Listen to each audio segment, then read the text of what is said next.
Hello नमस्कार मित्रों, जय हिंद। स्टडी एग्जाम एकेडमी परिवार में आप सभी का स्वागत है। इससे पहले महिला एवं बाल अपराध से संबंधित हमारी 2 क्लास हो चुकी है। ये मेगा टेस्ट सीरीज चल रहा है जिसमें हम 400 प्रश्न कवर करेंगे। आज ये हमारा तीसरा पार्ट है। आज सुबह मॉर्निंग में अनीता चौधरी मैम की करंट अफेयर्स की क्लास हुई थी, बहुत ही ज़्यादा महत्वपूर्ण प्रश्नों की। वो नियमित रूप से होगी, उस क्लास को आप मिस ना करें, ज्वाइन कर लें। 10 मिनट की एक छोटी सी क्लास है, क्योंकि उनको बहुत सारी पिछली भर्तियों का अनुभव है। काफ़ी कंपटीशन के एग्ज़ाम फाइट कर रखे हैं उन्होंने, और अभी गवर्नमेंट सर्विस कर रहे हैं वो, तो इसलिए उन्हीं का ये यूट्यूब चैनल से लॉकडाउन में छुट्टियों में आप आनंद लें उनकी उस क्लास का। तो बढ़ते हैं अपने इस पहले प्रश्न की ओर।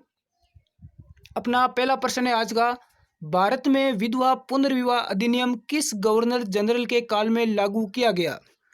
ए है लॉर्ड डलहौजी, बी है लॉर्ड कैनिंग, सी है लॉर्ड कर्जन, डी है लॉर्ड हेस्टिंग्स। तो इस प्रश्न का सही उत्तर ए होगा, लॉर्ड डलहौजी। बढ़ते हैं अगले प्रश्न की ओर। यदि इन 400 प्रश्नों की पीडीएफ आपको एक साथ चाहिए तो हमारा टेलीग्राम ग्रुप या व्हाट्सएप ग्रुप आप ज्वाइन कर लेना। जैसे ही हमारी ये टेस्ट सीरीज पूरी खत्म होगी तो प्रैक्टिस के लिए आपको 400 प्रश्नों की एक साथ पीडीएफ वहाँ मिल जाएगी। उसमें आंसर नहीं होगा, आंसर आपको यहाँ वीडियो में देखना है, वो सिर्फ प्रैक्टिस के लिए है। अगला प्रश्न, 1856 में लागू विधवा पुनर्विवाह अधिनियम किसके प्रयासों का परिणाम था? ए है स्वामी दयानंद सरस्वती, बी है राजा राममोहन राय, सी है ईश्वर चंद्र विद्यासागर, डी है इनमें से कोई नहीं। तो इस प्रश्न का सही उत्तर होगा सी, ईश्वर चंद्र विद्यासागर। बढ़ते हैं अगले प्रश्न की ओर। 2011 की जनगणना के अनुसार भारत का लिंगानुपात कितना है? तो इस प्रश्न का सही उत्तर होगा डी, भारत का लिंगानुपात है 943। बढ़ते हैं अगले प्रश्न की ओर। प्रधानमंत्री द्वारा बेटी बचाओ बेटी पढ़ाओ योजना का प्रारंभ किस तिथि को किया गया था? बहुत ही ज़्यादा महत्वपूर्ण प्रश्न है। बेटी बचाओ बेटी पढ़ाओ योजना का प्रारंभ किस तिथि को हुआ था? तो इस प्रश्न का सही उत्तर ए होगा, 22 जनवरी 2015 को। 22 जनवरी 2015। बढ़ते हैं अगले प्रश्न की ओर। अगला प्रश्न, राजस्थान में सुकन्या समृद्धि योजना कब प्रारंभ की गई? ए है 1 मार्च 2018, बी है 25 जुलाई 2015, सी है 10 अगस्त 2016 और डी है 4 फरवरी 2015। तो राजस्थान में सुकन्या समृद्धि योजना प्रारंभ की गई थी 4 फरवरी 2015 को। इसका सही उत्तर डी होगा। बढ़ते हैं अगले प्रश्न की ओर। राजस्थान में राज्य बालिका नीति कब जारी की गई? ए है 24 जनवरी 2013, बी है 15 जुलाई 2014, सी है 18 अगस्त 2017, डी है 20 फरवरी 2013। जैसा कि आप सभी को पता होगा कि जो बालिका दिवस मनाया जाता है, राष्ट्रीय बालिका दिवस, वो 24 जनवरी को ही मनाया जाता है। तो इस प्रश्न का सही उत्तर ए होगा, 24 जनवरी 2013। बढ़ते हैं अगले प्रश्न की ओर। अगला प्रश्न, घरेलू हिंसा के दायरे में शामिल है? ए है सुरक्षा का संकट, बी है आर्थिक स्थिति, सी है स्वास्थ्य का संकट और डी है उपयुक्त सभी। तो इस प्रश्न का सही उत्तर डी होगा। इसमें सुरक्षा का संकट आता है, आर्थिक स्थिति और स्वास्थ्य का संकट, इसमें तीनों शामिल है। जल्द ही हमारे चैनल पर राजस्थान करंट अफेयर्स की जनवरी, फरवरी, मार्च और अप्रैल, इन 4 महीने का राजस्थान का करंट अफेयर्स का वीडियो जल्दी अपलोड होगा। अनीता जी मैम के द्वारा वो वीडियो प्रोवाइड करवाया जाएगा आपके लिए। इसलिए अपने चैनल से जुड़ जाएं ताकि आने वाली जो बेहतरीन हमारी क्लासें हैं वो आपको मिल सके, उनका लाभ मिल सके सभी को। और लॉकडाउन के ख़त्म होते ही हमारी ऑनलाइन क्लासें शुरू होगी बेहतरीन टीम के द्वारा। अगला प्रश्न आपके सामने स्क्रीन पर, घरेलू हिंसा अधिनियम 2005 कब प्रभाव में आया? ये 2015 नहीं है, 2005 है। टाइपिंग में मिस्टेक है, ध्यान रखना। घरेलू हिंसा अधिनियम 2005 तो ये प्रभाव में आया था। इसका सही उत्तर सी होगा 26 अक्टूबर 2006 को। बढ़ते हैं अगले प्रश्न की ओर। अगला प्रश्न, मीट टू अभियान की शुरुआत कब हुई? ए है जनवरी 2014, बी है फरवरी 2015, सी है सितंबर 2016 और डी है अक्टूबर 2017। तो इस प्रश्न का सही उत्तर होगा डी, मीट टू अभियान की शुरुआत अक्टूबर 2017 में हुई थी और इसको गति प्रदान करने का काम एक अभिनेत्री तनुश्री दत्ता ने किया था। बढ़ते हैं अगले प्रश्न की ओर। ये प्रश्न एग्जाम की दृष्टि से काफ़ी महत्वपूर्ण है, करंट से रिलेटेड है। 3 तलाक विधेयक राज्यसभा में कब पारित हुआ?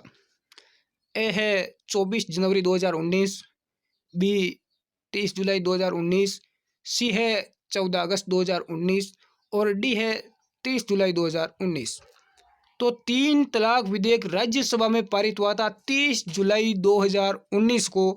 और लोकसभा में कब हुआ था, इसके बारे में देखते हैं हम अगले प्रश्न में।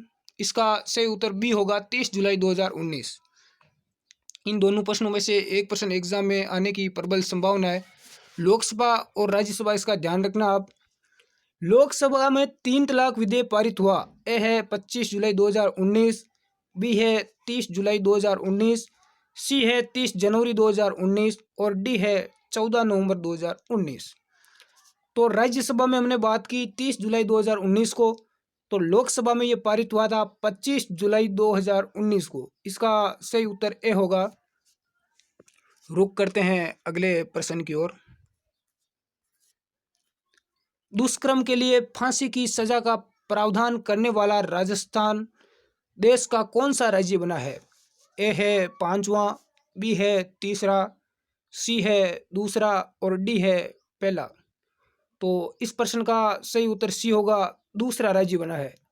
यदि राजस्थान 2रा राज्य बना है तो वो पहला राज्य कौन सा है? तो पहला राज्य है मध्य प्रदेश। रुक करते हैं अगले प्रश्न की ओर। दुष्कर्म के लिए फांसी की सजा का प्रावधान करने वाला प्रथम राज्य है। ए है राजस्थान, बी है हरियाणा, सी है मध्य प्रदेश, डी है उत्तर प्रदेश। तो प्रथम राज्य है मध्य प्रदेश। इसका सही उत्तर सी होगा। यदि ये सेक्शन आपको पसंद आया, क्लास अच्छी लग रही है तो लाइक करें, ज़्यादा से ज़्यादा अपने मित्रों, व्हाट्सएप ग्रुप, फेसबुक पर शेयर करें। विसाखा केस किस राज्य से संबंधित है? ए है राजस्थान, बी है गुजरात, सी है पंजाब और डी है हरियाणा। तो विसाखा केस वो राजस्थान से संबंधित है। इसका सही उत्तर ए होगा। रुक करते हैं अगले प्रश्न की ओर। इस जो ये अपनी टेस्ट सीरीज चल रही है, इसको हाथ से मत जाने देना, क्योंकि इसमें हम 300 से 400 प्रश्न कवर करेंगे और राजस्थान पुलिस में 10 प्रश्न आएंगे। तो हमें नहीं लगता कि इससे कोई प्रश्न बाहर जाने की वर्तमान में कोई गुंजाइश है, तो इसको मिस मत करना। संविधान का कौन सा अनुच्छेद पुरुष के साथ स्त्री को भी समान कार्यों के लिए समान वेतन का अधिकार प्रदान करता है? तो इस प्रश्न का सही उत्तर भी होगा अनुच्छेद 39 गे। बढ़ते हैं अगले प्रश्न की ओर। भारतीय दंड संहिता में हत्या से संबंधित धारा है। ए है 302, बी है 304, सी है 306 और डी है सभी। तो इसका सही उत्तर डी होगा। ये तीनों ही है, 302, 4 और 6। रुक करते हैं अगले प्रश्न की ओर। आईपीसी की किस धारा के तहत यदि कोई पुरुष किसी स्त्री के साथ उसकी इच्छा के विरुद्ध शारीरिक संबंध बनाता है तो उसे बलात्कार कहा जाता है? तो इस प्रश्न का सही उत्तर ए होगा, धारा 375। रुक करते हैं अगले प्रश्न की ओर। अगला प्रश्न है, भारतीय संविधान में किन संशोधनों के माध्यम से महिलाओं के लिए पंचायतों और नगर पालिकाओं के लिए स्थानीय निकायों में सीटों में आरक्षण का प्रावधान किया गया। ए है 74वां संविधान संशोधन, बी है 73वां संविधान संशोधन, डी है उपयुक्त दोनों और डी है इनमें से कोई नहीं। तो इस प्रश्न का सही उत्तर डी होगा, उपयुक्त दोनों। 73वां और 74वां संविधान संशोधन, इसका सही उत्तर सी होगा, उपयुक्त दोनों। तो ये कुछ आज की क्लास में बहुत ही ज़्यादा महत्वपूर्ण प्रश्न थे। यदि ये प्रश्न हमारा टेस्ट सीरीज आपको अच्छा लगा है तो हमें कमेंट करके ज़रूर बताएं और ज़्यादा से ज़्यादा अपने साथियों को शेयर करें। अगली अपनी मॉर्निंग में सुबह 6 बजे क्लास होगी, वो होगी करंट अफेयर्स की, बहुत ही महत्वपूर्ण क्लास, उसको ज़रूर देखना। हो सकता है कि कल आपको शाम को इस टाइम 6 बजे राजस्थान करंट जीके की क्लास मिले, जिसमें जितने भी जनवरी से लेकर फरवरी तक महत्वपूर्ण प्रश्न बनते हैं राजस्थान करंट अफेयर्स के, वो सारे कवर कराए जाएंगे। तो उसको भी आप ज़रूर ज्वाइन करें। धन्यवाद। जय हिंद।